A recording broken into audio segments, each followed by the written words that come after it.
O Fantástico e o Globo Natureza convidam você para uma viagem inesquecível. A gente vai percorrer o gigante africano, o Rio Nilo. A primeira parada dos repórteres Sônia Bride e Paulo Zero é na Etiópia, onde a nascente do Nilo serviu de berço para uma cultura milenar. Vamos a Lalibela, uma cidade sagrada esculpida de cima para baixo, como essa igreja. Muita história e um show de imagens agora na estreia da nova temporada da Jornada da Vida.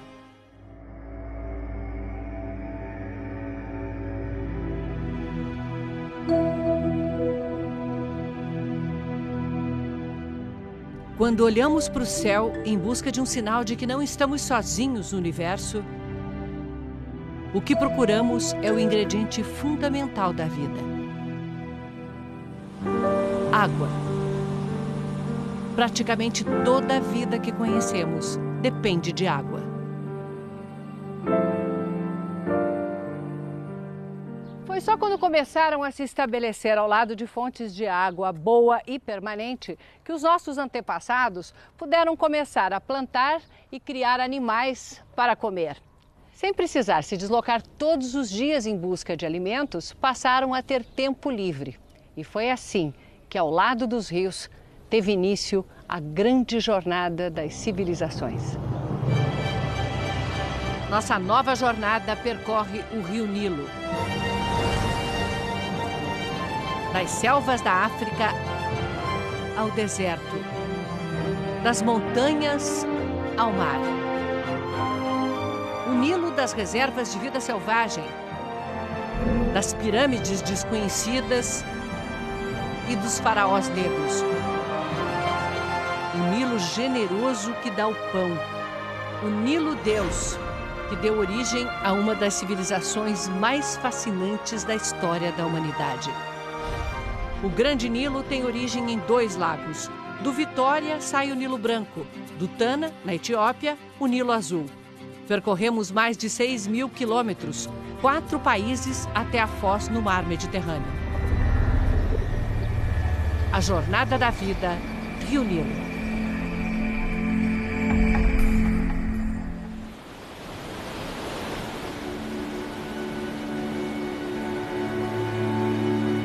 Lago Tana, Etiópia. Berço do Nilo Azul.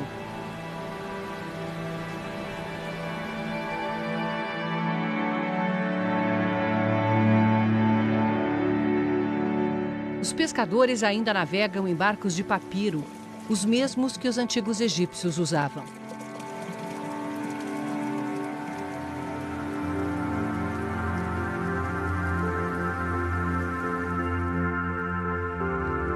Nestas ilhas estão antigos monastérios da Igreja Etíope Cristã.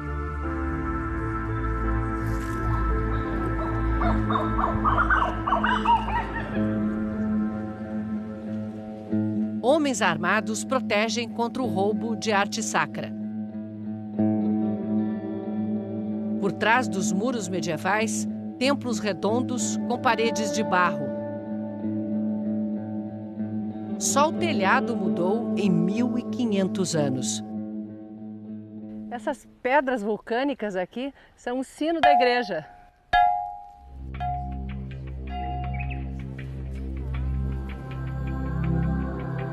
Na arte sacra dos mosteiros, a história da fé cristã na África. Os arcanjos, os santos, Maria e Jesus negros. A fuga para o Egito, a natividade, tudo à imagem e semelhança do povo etíope. As pinturas feitas em papiro e coladas às paredes de barro são patrimônio da humanidade declarado pela Unesco. Cercados de muçulmanos por todos os lados, os etíopes resistiram a várias tentativas de invasões. Nas paredes estão os feitos das guerras e a fé nos santos protetores. Eles acreditam que conseguiram derrotar todos os exércitos invasores, dos muçulmanos até os italianos que queriam colonizar a Etiópia, porque São Jorge, o guerreiro, estava com eles no campo de batalha. O São Jorge Negro é o santo mais venerado da Etiópia. Nesse monastério, como em muitos outros aqui do Lago Tana, mulheres não podem entrar. Então os homens da equipe vão subir e eu vou ficar aqui, esperando, junto com elas.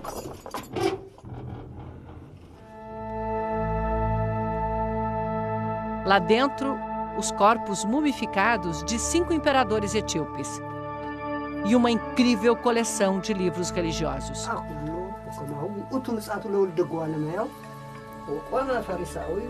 Os primeiros textos escritos na língua Ge'ez são do século V a.C.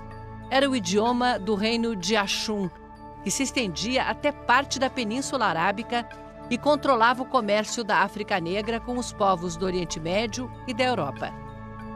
O mais incrível, essa parte da Etiópia se converteu ao cristianismo no século IV, depois de mais de 1000 anos de tradição judaica. Pela tradição, o primeiro rei era filho do rei Salomão com a rainha de Sabá e por isso se tornou o guardião da Arca da Aliança, que para os etíopes nunca foi a Arca Perdida. Teria passado 800 anos numa ilha aqui no Lago Tana e depois transferida para um monastério a 1000 quilômetros daqui, onde estaria sendo guardada por monges e longe dos olhos do público. A Arca da Aliança, que era com os judeus, passou a ser a Arca da Aliança com os Ashums.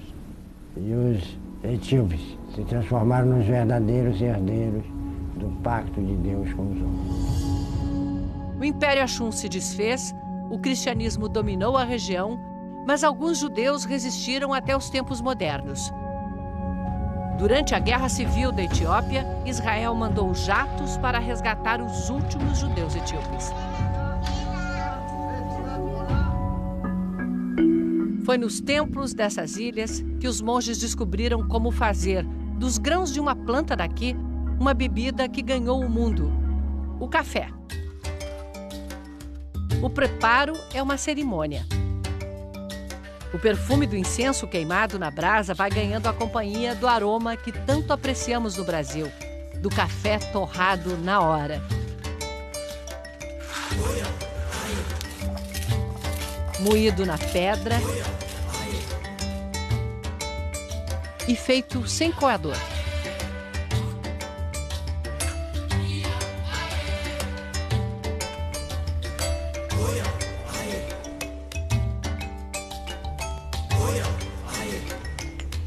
Nossa, café delicioso, super forte.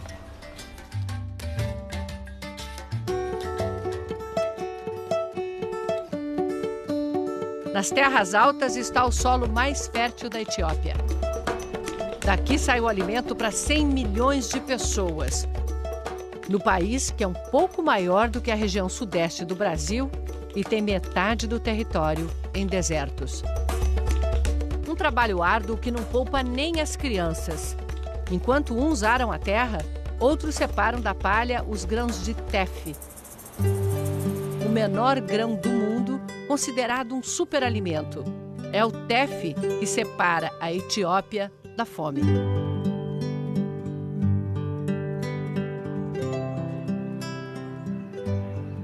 Paramos para conhecer uma espécie de sociedade alternativa. Há 40 anos, o agricultor analfabeto criou a comunidade que preza, acima de tudo, pela educação. Nossas famílias não nos deram chance de estudar. Não vamos repetir o mesmo erro com nossas crianças. Sabemos o valor da educação. Salam.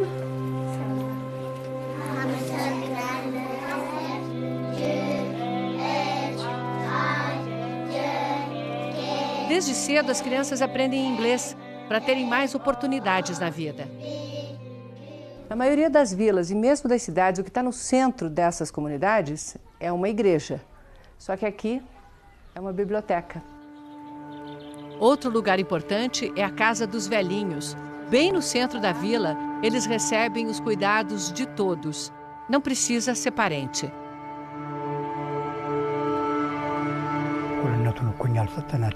Um dos princípios da comunidade é a igualdade de gênero. Homens e mulheres são iguais. Estamos apenas devolvendo o poder que elas perderam. Na prática, cada um faz o trabalho que escolhe. Mulheres peneiram os grãos, E os homens cozinham a injera, a panqueca de farinha de tefe, a comida nacional da Etiópia.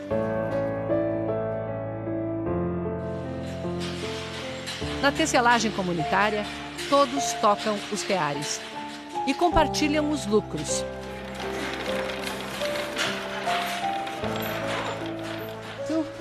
Nani nasceu aqui, tem 34 anos. A orgulhosa mãe de 4 filhos conta que o mais velho já está na faculdade, estudando engenharia. Engineering.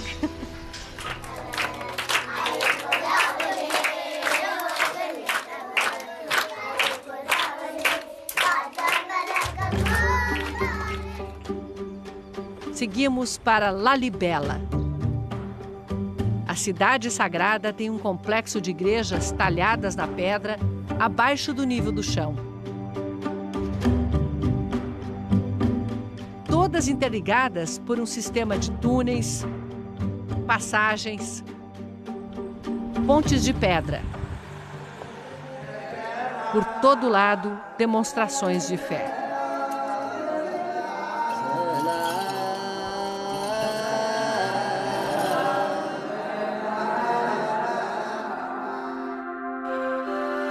Bênçãos e água benta distribuídas na porta da igreja.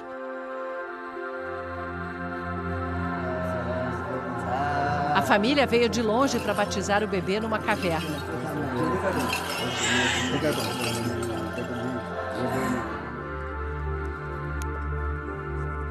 As igrejas são um desafio de engenharia e arte.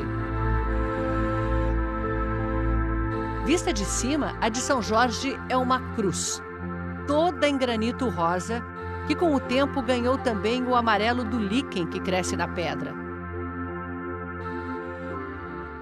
A igreja é um monolito, é um bloco inteiro de pedra. Não dá nem para dizer que ela foi construída, ela foi, na verdade, esculpida, de cima para baixo e de fora para dentro.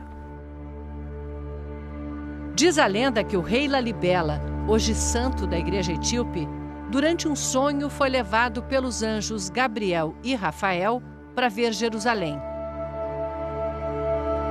Na volta, com a ajuda dos anjos, teria construído tudo em poucos dias.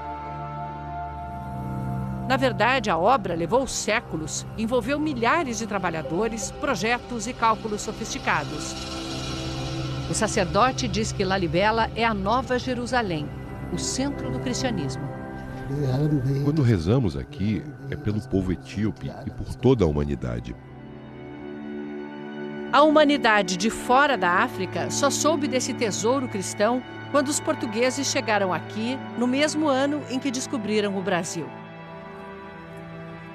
É tudo tão impressionante que aqui dá para a gente entender por que o padre Francisco Álvares, que visitou Lalibela em 1520, escreveu para casa dizendo com palavras mais rebuscadas, mais ou menos o seguinte: eu não vou nem descrever tudo que eu vi, porque senão vão me chamar de mentiroso.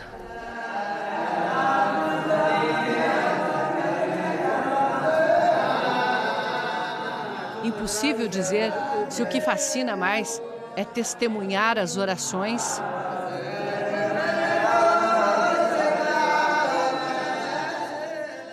ou pensar em quantas toneladas de pedra foram tiradas só para abrir essa nave imensa. Quantos cristãos buscaram aqui conforto, pediram e agradeceram em mais de 1 milênio?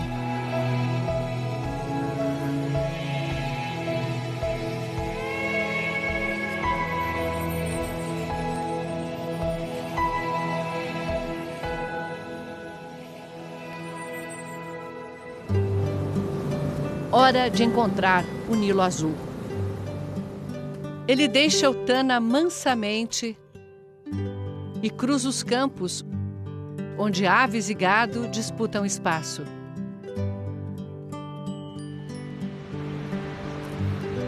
Seguimos pelas trilhas dos camponeses.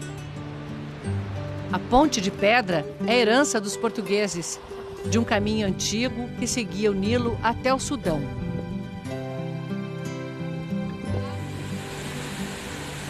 Chegamos à Catarata do Nilo Azul. Aqui ele começa a sua descida rumo ao mar Mediterrâneo. É temporada de seca e uma usina agora desvia a maior parte da água que antes cobria todo esse paredão. Ainda assim, o Nilo exibe a força de um rio que cria nações e sustenta seus povos.